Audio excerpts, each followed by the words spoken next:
अस्सलाम वालेकुम, आदाब। मेरा नाम समीना अहमद है। होम मेकर हूँ, कराची में रहती हूँ।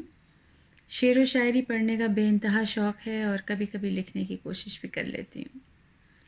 इस वक्त जॉय ऑफ उर्दू के जो कैंपेन है, घर बैठिए किताबें पढ़िए, उसके तहत मैं आप लोगों को एक छोटी सी बहुत खूबसूरत सी नज़्म सुनाना चाहती हूँ, परवीन शाकिर साहिबा की लिखी हुई।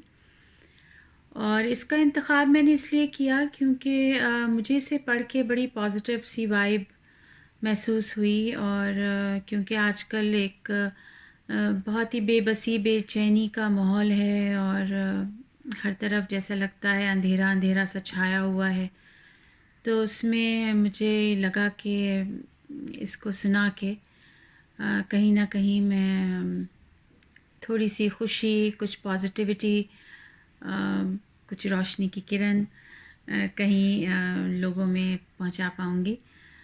तो पेश खिदमत है। इसका उन्वान है वही नर्म लहजा।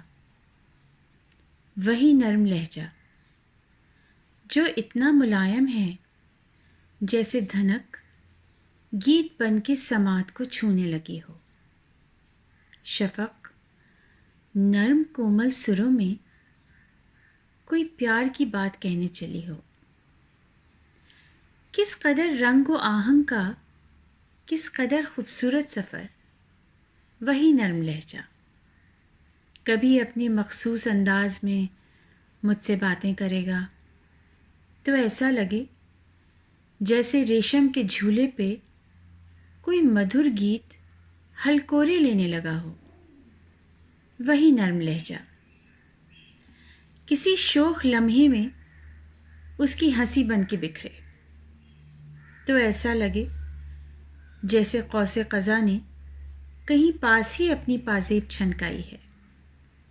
हंसी की वो रिमझिम कि जैसे फ़ज़ा में बनफशी चमकदार बूंदों के घुंघरू छनकने लगे हों, कि फिर उसकी आवाज़ का लम्स पाके हवाओं के हाथों में अनदेखे कंगन खनकने लगे हों। वही नर्म लहजा मुझे छेड़ने पर जब आए तो ऐसा लगेगा जैसे सावन की चंचल हवा सब्ज़ पत्तों की झंझन पहन सुर्ख फूलों की पायल बजाती हुई मेरे रुखसार को गाहे गाहे शरारे से छूने लगे।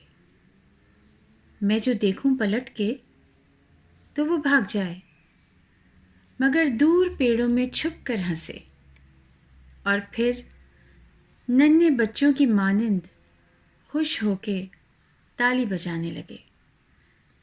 वही नर्म लहजा कि जिसने मेरे ज़ख्म जाँ पे हमेशा शगुफ्ता गुलाबों की शबनम रखी है, बहारों के पहले परिंदे की मानिंद है जो सदा आने वाले नए सुख के मौसम का कासिद बना है। उसी नर्म लहजे ने फिर मुझको आवाज़ दी है। बहुत बहुत शुक्रिया आपकी तवज्जो का। घर रहिए, महफूज रहिए। खुदा हाफिज़।